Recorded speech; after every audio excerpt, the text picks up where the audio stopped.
Here we go. On this Monday, it is the 16th day of January, 2023, and you are in the midst of Real Talk Memphis, 6 o'clock straight up on this day that we celebrate and commemorate the life of Reverend Dr. Martin Luther King Jr. I am your host, Chip Washington. Very happy to be here in the air chair this evening. Gang's all here. We're fired up and ready to go on this day of service.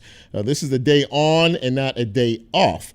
And I hope that you had a chance to get some rest, but also go out and do something good for somebody else on this day, because that's the message that Dr. King would have wanted us all to heed on this particular day. When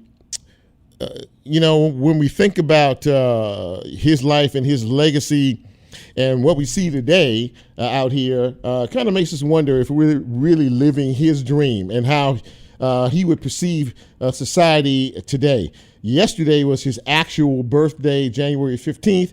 Had he lived, he would have been 94 years of age. But I worked downtown in that area during the early parts of the day, and it was packed. It was just full of people. It was packed. A lot of young folks were there. They had the parade today, of course, and they also had a 5K race. But what made my heart feel good was that there were a lot of young people down there. And I mean, kids, like elementary school kids, having a chance to go in and experience the National Civil Rights Museum, all that it stands for, and witness history in its effect. So we commemorate and celebrate his life and legacy on this day. Now, on to the show. First and foremost, you're asking yourself, how do I get this fine piece of radio broadcasting? Well, there are several ways to do that. Right now, we're live on the air, on the radio, on your radio, 91.7 on the FM dial, WYXR. We are also live and local on the TuneIn app. Just put in WYXR in the search and hit play, and you'll be able to get us. We are also on Facebook Live. You can check us out there as well. And I hope that many of you do. I know that for a lot of folks today, this was a national holiday, so a lot of folks were off. But this evening, sun's down now. You're kind of gathering yourself back at home, getting ready to eat dinner or whatever it is. Enjoy your evening. So give us an hour tonight. I think that we will have a decent show for you. And when it's all said and done, you can say, you know what, I'm glad I checked that show out. Once they post the show tomorrow, it will be available on YouTube. And as we are a podcast, after they post the show tomorrow afternoon, you can catch us wherever you get your podcast. So as I stated a few minutes ago, it's good to be here on this day in particular. We have a good show for you tonight. We're going to talk about some issues that are sort of top of mind these days, in particular, in terms of the dynamics of what we're dealing with in our city. One of my guests is J. Ford Canale. He is the city councilman for Super District 9, Position 2, and he's very concerned, as all of us are, about the violence that we're seeing on a daily basis, but in particular about the drag racing and the speeding on the interstates, at 100 miles an hour, causing a lot of problems out there for many of us. So we're going to talk a little bit about that and some of the other issues that the City Council is weighing in on these days. Laurie Powell is going to join us. She is the CEO of Alliance Healthcare. And, they basically, want to, deal with the wholeness of an individual. Mental health is an issue that is becoming a bigger, more pronounced issue, a more vocal issue these days, when it hasn't been for a very long time. A lot of folks don't like to talk about family members who are maybe dealing with some mental health issues and some of the concerns that are involved there. It has been coined at one particular point in time, our dirty little secret, because people just didn't want to talk about it. But now we're seeing more and more cases of it. And so Laurie is going to talk to us a little bit about what their group does, and more importantly, the partnership relationships that they are developing with law enforcement in terms of the Sheriff's Office, Memphis Police Department, and alike, in terms of critical intervention, crisis intervention, and making sure that people who are locked up are not locked up because they have mental issues, separating one from the other. So we're going to have a conversation about that. And a little bit later on, we're going to be talking with family law attorney Kirkland Bible. She is one of the law partners, at one of the law firms here in town. And she's going to talk to something that was brought to my attention that I had never heard of. That January, every month there's a theme of some type, and it's generally in the medical, area of this or that. Well, this January is Child-Centered Divorce Month.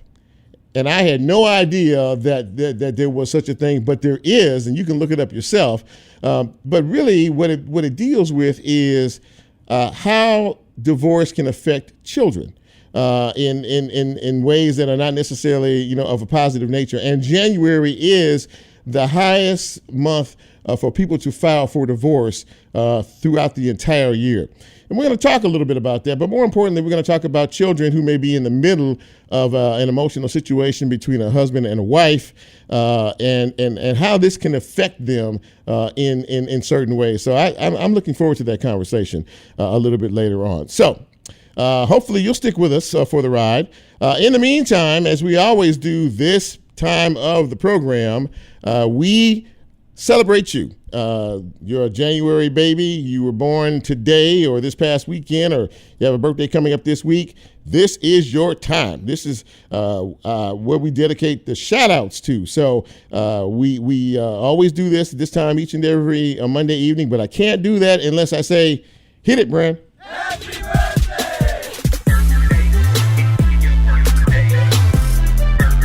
Happy birthday. Happy birthday. There's a lot of them to talk about today. Nate Ollie celebrating his birthday today. Happy birthday to Michelle Isom.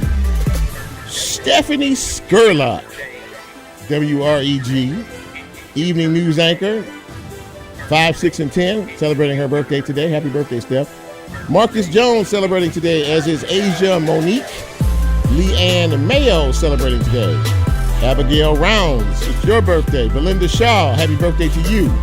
Barry A. Ford Sr. celebrating today, as is Kim Woodard, Ernest Polk, Betty Ward, and William Taylor. And as we mentioned earlier, had he lived, Reverend Dr. Martin Luther King would have been 94 years old yesterday. So to each and every one of you, Lola, you got a birthday you want to mention? Here she comes. Here she comes. Happy birthday to Kirora and Avery Jet. I'm not even going to try to repeat that. Say it one more time. Kirora and Avery Jet. Avery Jet. Yes. Happy birthday, ladies. Happy birthday, ladies, on this Monday. And we hope to be with you next year to celebrate your next trip around the sun. Congratulations, one and all. Thank you, Bren. And speaking of Bren, before we get to the news and notes, I think, we told you last week that he was out. He had COVID. He's a young guy, too, by the way. And he's back with us tonight. He's feeling better. He said, he had a couple of days there, but he looks good. And we are very happy to have him back amongst us on tonight. Death to celebrate, not to celebrate, but actually to commemorate Lisa Marie Presley, the only daughter of Elvis Presley. Died late last week of a cardiac arrest or a heart attack.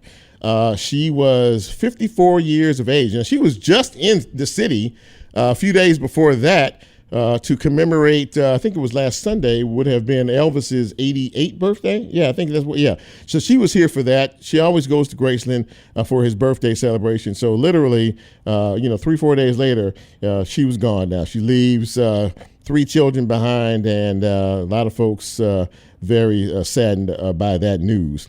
All right, so some news and notes here. I'm going to kind of blow through these a little bit quick.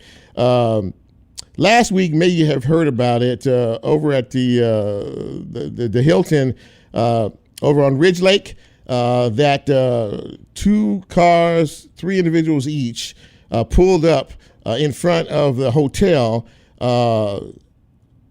with a car that looked like it was a police vehicle. When they got out of the cars, they had police badges on. I guess the outfits that they wore said in Memphis Police Department. They were carrying AR-15 assault rifles. They were not police. They were imposters, 6 of them.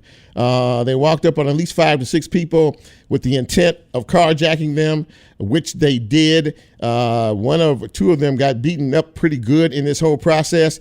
Didn't know what they did, didn't know why they were thrown to the ground, and they were beat and they were threatened. And law enforcement said that these phony law enforcement folks said, we'll kill you if you move or do anything at all. So this happened at 2:30 in the afternoon. Once again, this speaks to what we talk about all the time out there. If people breaking laws out here in the middle of the day, in the afternoon, bright sunshine can do it, what makes you think they have any fear to do anything else? This used to be done in the cloak of darkness, but now, because of the fact that they feel so emboldened to do it, they do it in the middle of the afternoon. 6 men posing as law enforcement officers with the Memphis Police Department and carjacked folks in the middle of the afternoon. Very, very sad situation. So many of us are talking about what happened late last week where Tyree Nichols, gentleman who was involved in a traffic stop middle of last week over in the south part of town. Apparently, officers stopped him because he was driving erratically. Okay, they stopped him, and when they approached him, he ran from law enforcement officers. Well, apparently there was a confrontation initially, and then he ran from law enforcement officers. They caught him, and there was a second confrontation that was had. At that particular point in time, he complained of a shortness of breath. They did call an ambulance who took him to the hospital, St. Francis. Unfortunately, he died 3 days later. And he was only 29 years old. His name was Tyree Nichols. So now, D.A. Mulroy, because it was a police matter, immediately called the TBI, Tennessee Bureau of Investigation, to investigate, and it was possible use of force incident. So that investigation is still going on.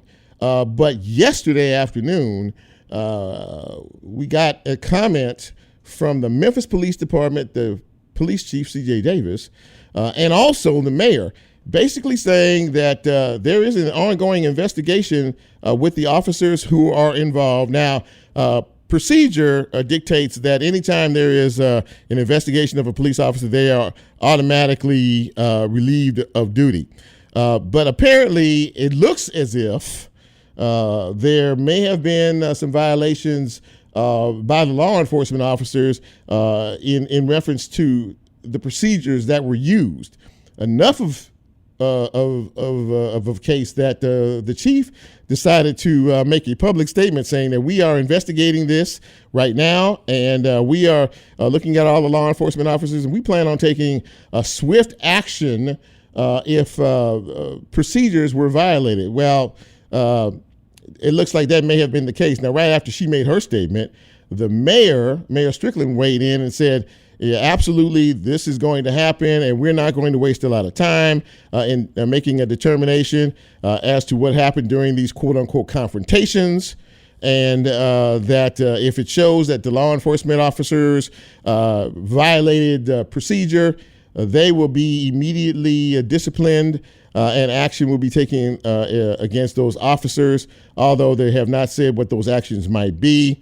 The police department is talking about maintaining transparency and accountability in terms of all of this. We could see some action in terms of what happens in terms of discipline with these officers before this week is out. And by the way, the family has now retained the services of attorney Ben Crump. So prepare for this to be a national news story. The family is extraordinarily upset. If you've seen some of the photos of what Tyree looked like before and apparently in the hospital afterwards, it looked like something was going on, that's for sure. We're not going to rush to judgment. We are going to wait and see what law enforcement comes up with in terms of all of this.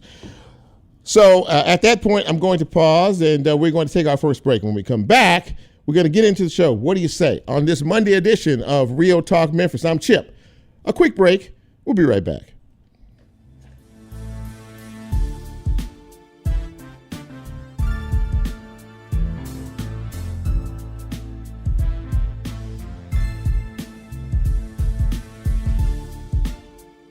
If you like Real Talk, here's a way you can get involved. Do you have a show topic idea or suggestion? Want to be considered a guest or have a guest idea? Then send Chip a message on his Real Talk show page and you can be a part of the Real Talk experience. So as he always says, go out and tell somebody. We'll be right back.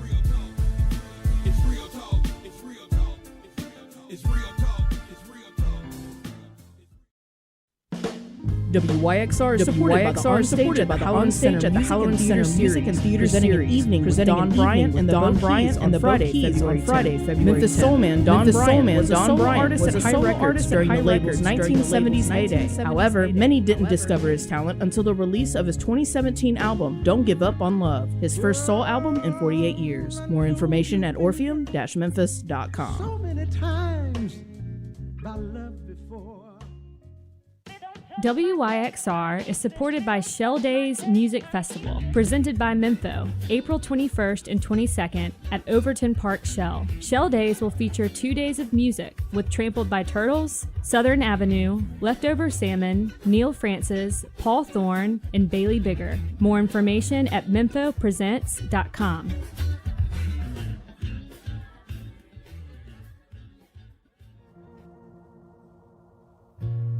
WYXR is supported by the Germantown Performing Arts Center, presenting Nico Case on Saturday, February 4th. Nico Case is on tour in support of her newest album, Wild Creatures, which pulls together high points of feral joy from 21 years of solo work. The performance will include an opening set by Indigo Spark. More information at gpacweb.com.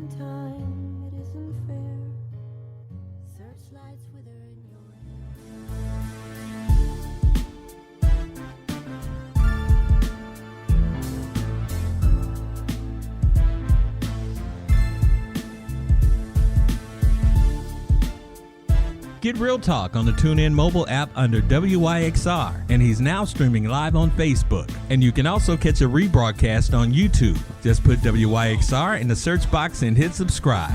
Now back to more Real Talk with Chip Washington.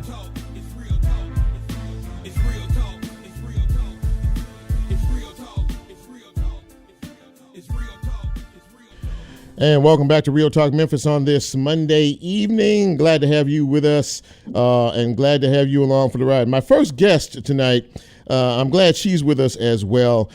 We mentioned at the top of the show that mental illness for a very long period of time has been a stigma on a lot of people and a lot of families, and something that folks really don't like to talk about.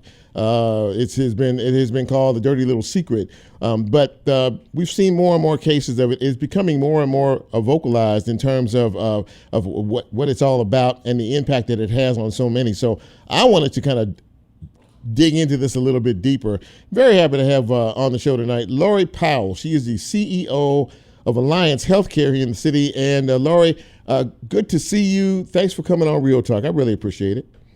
Oh, thanks for having me on MLK Day, as a matter of fact, because he did talk about the disparities in healthcare, and mental health is certainly one that we need to really put a spotlight on, and so glad that you're doing that with your show today. Well, thank you for being here again. And, you know, as we talk about that, and you and I talked a little bit offline about this. Now, you have several facilities here in the city, and you're actually opening up a new one here in Memphis. Am I correct in that? Yes, we're actually opening up two, and I think the article that you saw was the one that's the old PowerTel building in Binghamton. Yes. And that's going to be our new call center, walk-in center. We're just waiting on one thing from licensure to be able to open it up to walk-ins in the public. But we certainly see the increase in need, and we're trying to add locations throughout Memphis. This will be our 8th outpatient location. That's a lot, and it does signify the need, for facilities like this. Why do you think, because this is something that you've been doing for a while and you've dedicated your life to, But why has it been so stigmatized, Laurie, in your opinion? A lot of folks just did not want to admit that they had someone in their family or maybe even themselves who were dealing with some emotional issues that turned out to be some mental illness issues.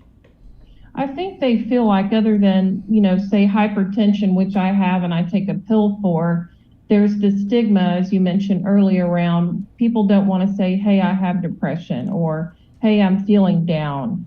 And there's been historically this thinking that, hey, you need to just get up and get going and it'll, take care of itself and go away. But behavioral health, mental health is the number one reason that people miss work today, and it's growing.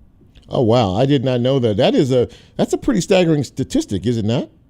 It is absolutely staggering, and the World Health Organization reported on it, and we're going to continue to see increases in the need for access to services. And so I'm glad we're opening this center, and we're also going to be building a crisis center on Summer, 3206 Summer. We're the largest crisis center in the state of Tennessee. Wow. If you're just joining us, ladies and gentlemen, we're speaking with Laurie Powell. She is the CEO of Alliance Healthcare here in our city, and we're talking about the issue of mental illness. And one of the things that really tends to put more of a spotlight on situations like this is the issue of individuals out there who may have been involved in some criminal activity, and perhaps even what makes me think about that is when we see people who are involved in hostage situations and holding their family and a lot of other things that go into that. Turns out that many of those folks may be dealing with mental illness issues, but still, even with that, many of them are incarcerated, locked up when they really need treatment. Talk about that a little bit. Yes, I wanted to mention that CIT was founded here in Memphis, and that's the police are trained to de-escalate. The whole goal of CIT, when it was founded in 1987 here in Memphis, and it's now a national and an international model, was to divert and get people into treatment, community resources, and not jail.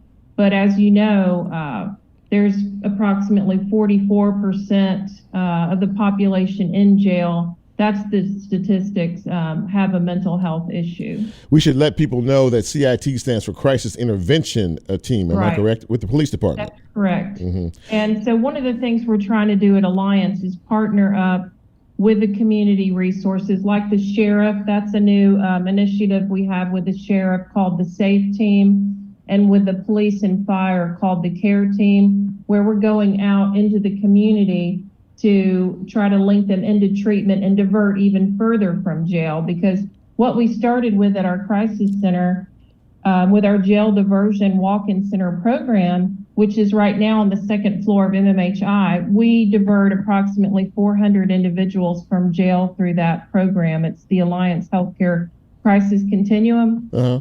And that makes us the largest in the state. But we know there's even more needs, because you still have 44% that are going to jail, and many of those individuals really need to be linked to treatment and not in jail, and then connected to community resources so they can live, stable lives in the community. That's huge. That everything you just said there is absolutely huge. Being able to dissect or discern rather whether a person has issues that need to be treated versus being criminals committing crimes and being put in a jail cell. This partnership that you all have with law enforcement, to me, is extraordinarily critical. Do you know if you're one of the only facilities, in the country that pairs with law enforcement like this, and actually has maybe someone on site in situations that may be questionable in terms of someone dealing with a mental illness issue? I know we're the first to start in the state of Tennessee. Wow. Nashville's doing it now. And Houston has a really large model, Houston, Texas. And I think the thing that makes us unique here in Memphis is we're adding that the EMT, the fire department component, to Yes. assess for medical at the same time. But I do want to leave you with one word. We hear about all these people in the news, and then we find out later they had a mental illness or behavioral health issue. And there's a word called anagnosia. I hope I'm saying that right. Mhm. But that's when someone does not realize they need help. And there's a lot of people out there, maybe they're having their first manic episode, right? Yeah. Maybe they're having their first psychotic episode, like they're hearing voices, the devil told me to do something to my mom or whatever. Those individuals come in contact with the police sometimes when the family member's calling 911 and saying, look, my son has a knife, he's coming at me or whatever. Then we find out after interviews that person thinks, Satan's talking to him. That's just one example. There's many others. And if we can get that person to us, that person doesn't need to be in jail, and get them stable. They can live, really good lives in the community and be productive and even employed if we can stabilize them. Well, I got to tell you something. I really admire the work that you're doing, and you're really pulling the cover off of this, which needs to happen for so many. And this is nothing to be ashamed of. This is an emotional problem that many people have. And we surely need more facilities like yours, because as you guys say, you really want to, develop the wholeness in a person. You want to do whatever it takes to make a person whole and feel whole and a productive member of society, which I think is extraordinary. Thank you. And I do want to give a shout out to some of the partners. We partner with all of the hospitals to divert from long wait times in the emergency room. Sure. And Pastor Young, we know working with the church is critical, because sometimes that stigma, if we can go where that person is and work with the churches to help them recognize there's nothing wrong with that person, they just need help. And Commissioner Caswell and I have been partners in a few things in Fraser. So yeah. Trauma, our community, there's something called community trauma, and our community has been traumatized. And a lot of the children and adolescents and adults who are experiencing this trauma day in and day out and don't have the support, say, that maybe you and I might have, they might need a little bit more help. Absolutely that. Laurie Powell, thank you so much for all that you do and for coming on the show tonight and really giving us some valuable information and insight into mental illness. You're welcome back anytime, but thank you so much for coming on Real Talk tonight. I appreciate it. Thank you for having us. And when we kick off our new crisis building, I'd love to talk to you about that and what we're going to be doing there. You and I will be in touch. Absolutely. Thank you, Laurie. I appreciate it. Thank you. Have a great one. Hey, you too. Laurie Powell, ladies and gentlemen, CEO of Alliance Healthcare, and really great interview. And again, there's no stigma and there's no shame in any of this. If you need help, reach out, because help is available. We're going to take our next break, and when we come back, we're going to speak to one of our city councilmen about some of the issues that are going on in our city and what the city council is looking at to try to address it. This is Real Talk Memphis. I'm Chip. We'll be back after this.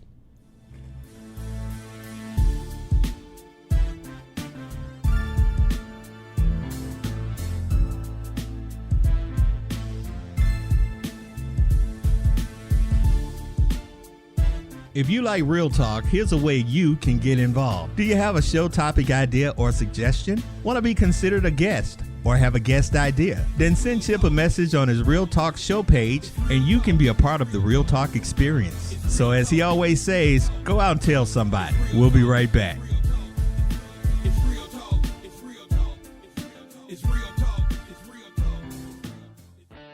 Support for WYXR comes from Farm Burger. Farm Burger is your neighborhood grass-fed burger joint located in the East Atrium of Crosstown Concourse, offering custom grass-fed burgers, seasonal salads, and more. Farm Burger takes pride in their grass-fed beef and partners with local farmers such as Home Place Pastures, Bonnie Blue Farm, and Marmalou Farms. For more information, visit farmburger.com.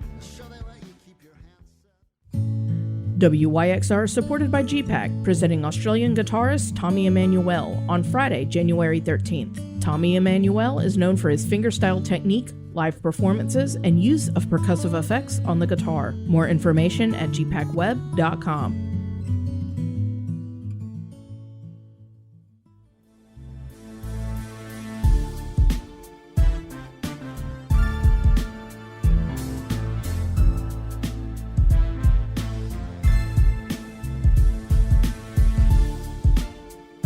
Get Real Talk on the TuneIn mobile app under WYXR, and he's now streaming live on Facebook. And you can also catch a rebroadcast on YouTube. Just put WYXR in the search box and hit subscribe.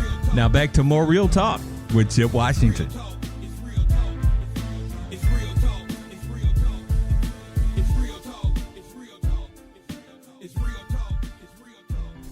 And welcome back to Real Talk Memphis on this Monday as we celebrate the life and legacy of Martin Luther King Jr. Quick roll call on the Facebook live line. Patricia A. Rogers is watching us tonight, as is Cheryl Lewis, Michael Harris, Vera Epps, and let's see here. Terry Anderson is checking us out this evening as well.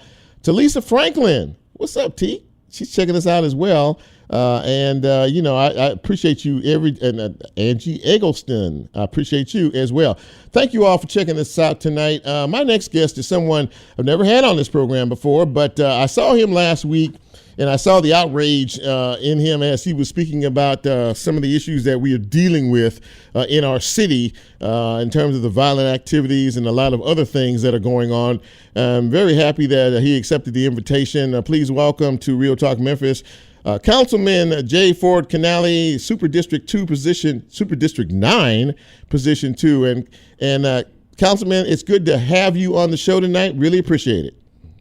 Thank you, Chip. I appreciate you having me. Good to be with you. Yeah, thank you. So listen, we can't see you, but that's okay. We can still have a conversation. Last week there was a meeting that was held. I think it might have been sponsored by you in reference in particular to the drag racing issue that we see in the neighborhoods and communities in town. There you are.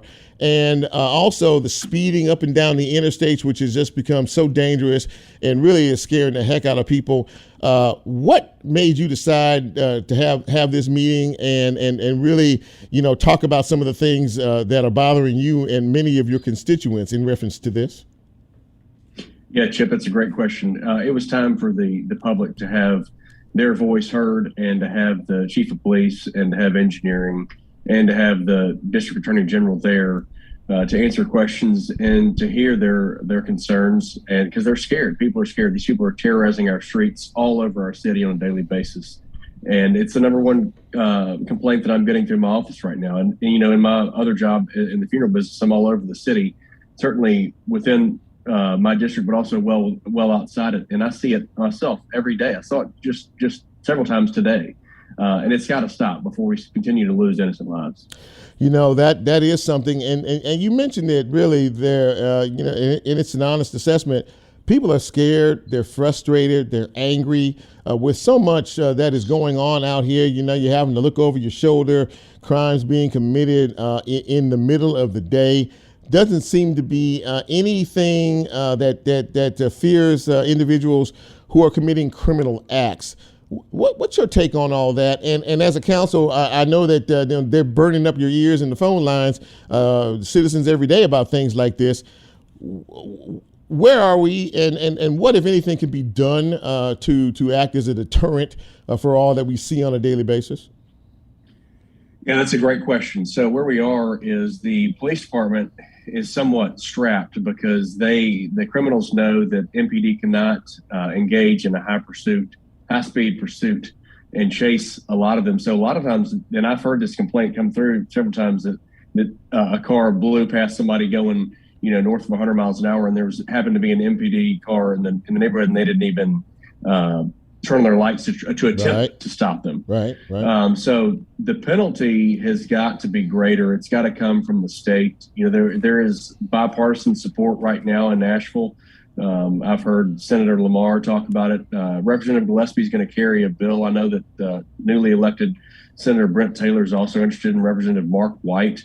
They are interested, as well as our body. We've spoken that said that we support the civil forfeiture. Until you make the penalty more severe, no one out there right now seems to be afraid of the current penalties. So unless we can start taking some of these vehicles and them not getting them back, I don't think you're going to see a decrease in this type of activity.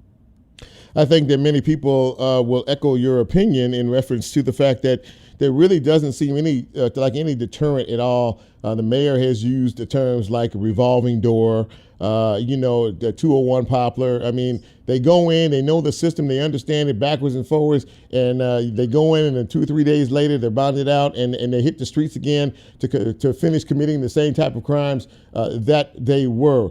We're seeing a big increase in juvenile crime. We've been talking about this now for a while. Kids under the age of 16 years old committing major felonies. As a body, and your honest assessment about, people are asking locally, what can our elected leaders do about this particular situation? You mentioned that a lot of these legislative actions need to come from the state. Tell us a little bit more about that. Go ahead. Yeah, we passed some new ordinances with drag racing, but unfortunately, local ordinances just don't have enough teeth to them to really move the needle much. So the enforcement's got to come from the state level down. And, we as a body get all we can, we always want to hire more police officers, right? We want to get the pay and the benefits up to where we are the leading amongst our neighboring municipalities and counties in order to hire and to retain good police officers. But the real teeth has got to come from the state. And we heard former DA Wyrick and current DA Mulroy talk about how hard it is to prove drag racing. So they increased the penalty for drag racing at the state level in the last legislative session. In this session, we're hoping for them to increase the penalty for reckless driving because it's much easier to prove. Under drag racing right now, they can seize the vehicle, but unless a conviction is had, then they get that vehicle back. We've got to get to reckless driving to be a Class A misdemeanor or a lower grade felony so that their civil forfeiture and the vehicle can be taken and they do not get it back. And then again, it's a little bit tricky because some of these vehicles we know that are out there on our roadways are stolen. Some of them are not, and some of them have invested quite a bit of money in these vehicles and then made aftermarket modifications to them. So if they thought that there's a chance that they're going to lose that vehicle and not have a chance to get it back, I think they'd think twice before they terrorize our streets and interstate systems. Just joining us, we're speaking with City Councilman J. Ford Canale, Super District 9, Position 2, and we're talking about some of the issues that are really affecting and bothering us on a regular basis here in terms of crime. Let me ask you this, because you mentioned it a couple of times in this conversation. The State House, which is majority led, but there seems to be, and there has been for a while, some sort of an issue between what goes on in Nashville and what happens down here in Shelby County, in terms of differences of thoughts and opinions and things. Do you think that the legislature is really focused on the real issues that we're dealing with here in Shelby County, as well as the folks up there in Davidson County where they legislate? Well, that's a good question. With the constitutional carry, with the permitless carry, yep. It felt like that they had really not considered Shelby County because we did not want it. The police department didn't want it. A lot of our citizens didn't want it. There was nothing wrong with the permitting process for everybody to go through in order to carry a handgun. So in that way, no, they weren't thinking about us. But however, I think that we've got some good leadership on both sides of the aisle up there right now that is respected in Nashville, and that their colleagues up there are listening to them and are listening to their concerns, along with the Speaker of the House. And I think that they've got to understand that Memphis is their number 2 economic driver. They've got to take care of us, and they've got to listen to our concerns, and they've got to do more to help us down here because we are a big player in the state and sending tax dollars up to Nashville. Before I let you go, what else is that you're looking at? We're beginning a brand new year, and there's always, things on the legislative agenda that you all are looking at. What are some of the other issues that the City Council as a body is looking at this year? From the state, we would, of course, like more funding. If the Titans are going to get a new stadium, we would, appreciate some of that investment here in the FedEx Forum and the Liberty Bowl Stadium. Sure. We would always accept more Tennessee Highway patrolmen on our roadways so that we could pull MPD more back within our city streets. And then we could always use more help with infrastructure, our roadways. We've put quite a bit of money the last several years into paving out of our city's budget, and we would appreciate the state doing the same on their state routes. That's another complaint that we get a lot of with potholes and then the lack of paving of the last several years. Yeah. So we would appreciate that as well. Well, listen, we're dealing with some delicate times these days and some delicate issues as well. I really want to thank you for coming on the show and addressing some of these, issues straight up, and actually admitting that, the State House has to do a lot more to help us. In some instances, our hands are tied, and it becomes frustrating for you all as well. But I know that you're going to keep pushing and keep working to make things better for us here in the city of Memphis. And I want to thank you for taking some time out of your schedule tonight to come on and visit with us. Absolutely. Many thanks to you. I appreciate you having me, and I look forward to being back on soon. Absolutely. You got that. That's a deal. Thank you, sir. Appreciate you. Have a good night. Thank you, Chip. Ladies, appreciate you. Yes, sir. J4 Canale, ladies and gentlemen, very honest about what is going on out here in our streets, and it's tough on the legislators because we don't have any place else to turn. I mean, who are we going to talk to? Our elected leaders. I'm looking at some of the comments here. James K. Winfrey said that his suggestion is bringing back some of the units and programs that worked back in the day, like Blue Crush and SCAT. And, he thinks that the officers' hands are being tied. Well, first of all, we don't have a lot of law enforcement officers. We don't have enough here to patrol what goes on out here in these streets, which is even a bigger issue in terms of trying to get folks to come in here and try to protect these streets. And he also says that most of the cars, and he's right, a lot of them are stolen. If that's the case, it's going to be kind of hard to collect them, and take them away from somebody when it's not their car in the first place. There are a lot of issues and that we're dealing with, that they're dealing with on a daily basis. But the fact is this: it's tough out here in this city, and we're living kind of in a lawless society almost, when criminals are the ones that are running things in this town. And when you have 15, 16-year-olds out here committing major felonies like murder, and there really isn't much punishment, so you put them in juvenile court until they're 19, and then they're back out on the streets again. So now there's this argument about, well, how do you move a child forward into the adult system if he's only 15 years old? And what good does that do? Lot of questions, very, very few answers. But if you continue watching this show and listening to this show, we're going to bring on the folks and ask them the questions that we need answers for. So great interview with J4 Canale. Appreciate him being on the show. One final break. And when we come back, we're going to talk about something I had never heard of until very recently. That is child-centered divorce. This is Real Talk Memphis. I am Chip. Our final quick break, and we'll be right back.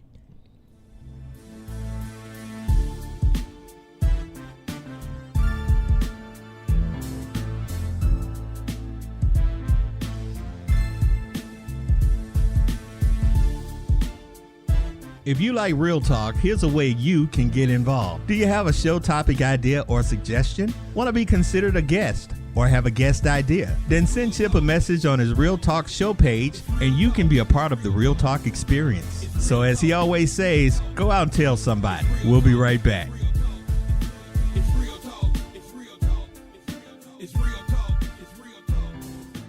WYXR is supported by the Onstage at the Halloran Center 2022-2023 season, which continues in downtown Memphis. Experience live entertainment with music, magic, and more, including the return of Orchestra Unplugged and the Songwriter Series events. More information and the full lineup at orpheum-memphis.com/onstage. WYXR is supported by Shell Days Music Festival, presented by Mempho, April 21st and 22nd at Overton Park Shell. Shell Days will feature 2 days of music with Trampled by Turtles, Southern Avenue, Leftover Salmon, Neil Francis, Paul Thorne, and Bailey Bigger. More information at memphopresents.com.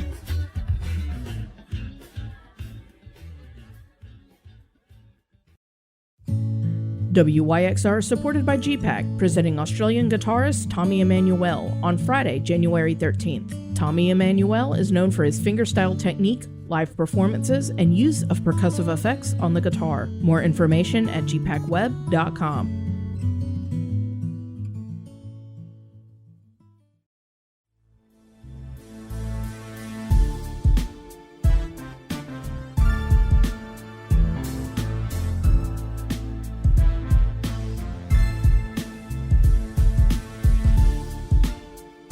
Get Real Talk on the TuneIn mobile app under WYXR, and he's now streaming live on Facebook. And you can also catch a rebroadcast on YouTube. Just put WYXR in the search box and hit subscribe. Now back to more Real Talk with Chip Washington.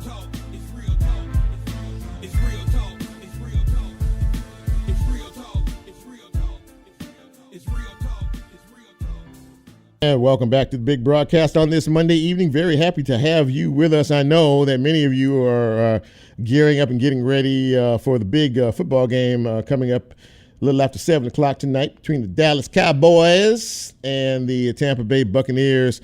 I don't really have a rooting interest except for anybody who beats the Cowboys. So we'll move on from that. And by the way, I wanted to acknowledge my pastor, Reverend Dr. Jonathan Jamal McReynolds, is checking us out tonight. Really appreciate him and his support as well.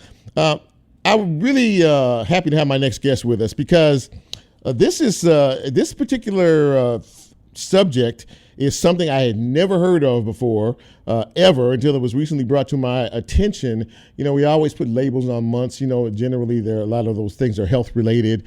But this in January is Child-Centered Divorce Month. Now, I ask you all, out there, show of hands, who's heard of that? Who ever heard of that? Well, I can tell you right now, my hand's held up high because I surely have not. Very fortunate to have a family law attorney joining me this evening to talk a little bit about this very sensitive subject. Her name is Kirkland Bible. And Kirkland, first of all, welcome to Real Talk Memphis. I'm really happy to have you. And if you will, before we start talking a little bit, tell us what law firm you represent. So I'm at Moskovitz, McGee, Brown, Cohen, and Moore. There are about 14 of us attorneys that work there. And I would say, I think 12 of us practice only family law. So we're a family law, somewhat centered firm that, largely practices in that area. So, this whole issue is really something I would imagine not only, me, but many, many, many people tend to take for granted. I recently learned, too, that in terms of divorce filings, January is the highest month of the year when it comes to that. Is that true? It is true. We in our firm, and I know other firms in town, really notice an uptick after the holidays. And I would think that the reason is that people, want to get through Christmas, want to give their children, the best holiday season that they can. Mm-hmm. And then January, we make resolutions, and it's a time for really looking back at the past year and looking forward. And so we do notice an increase in divorce filings in January. So having said that, many people who have children still in the house, having to deal with some of the emotional issues that come, from divorce situations and some of the tension and stress that goes along with that. Children really are the innocent victims of all of this. Talk to us a little bit about what you all have found it does to children psychologically, and what kind of damage this could pose. Because anytime you have an issue where there may be a separation of the family, that's a tough thing. It is, but so often we say, what is healthier for a child, and maybe that's past my pay grade as an attorney, but is it better to have two unhappy parents in a household with conflict, or is it better to have two happier parents in two separate households? And I'm not, in no way am I pro-divorce, of course not. Right. Saying, that you have an issue and therefore you should file for divorce, and but I do think that it doesn't have to be, the worst thing that's ever happened to a child, especially if it's handled with care and with two parents that have their child or children at the focus, rather than, some attempt to win or to one up the other parent. If they're really focused on their children, then hopefully they come out largely unscathed. When you have these, I would say, uncomfortable conversations with two, parents who are going through a divorce, what you just said, I thought was very powerful. Is that the kind of advice or thought process that you might want to impart with parents, of young children who are looking, at separating and moving on with each other's, with their independent lives? Really paying attention to what this is going to do to your child, and more importantly, how you can address that, even though you two aren't getting along, but how you can make that child, feel like it's not their fault or responsibility. Yeah, absolutely. I mean, and we always, I guess by virtue of being family law attorneys, we often become de facto, therapists or counselors. But we so often are so pro therapy or counseling for everybody. And I think Memphis has a wealth of resources, whether that's through private counseling or through group sessions or through churches or ministry or whatever it is, but to really have a support system in place for yourself and for your children, to help address, what if any issues, and we all need help, and we're all imperfect and flawed, and need all the help we can get. So we're very pro therapy and counseling. Once a separation or divorce is finalized, in your line of work, what are some of the main ways parents can help to maintain a smooth relationship? And you mentioned the word, to be good co-parents to their shared children. That to me is an extraordinarily important component in all of this. It is. I think communication, in any relationship, whether you're married or you're separated or you're divorced, but communication is just so crucial.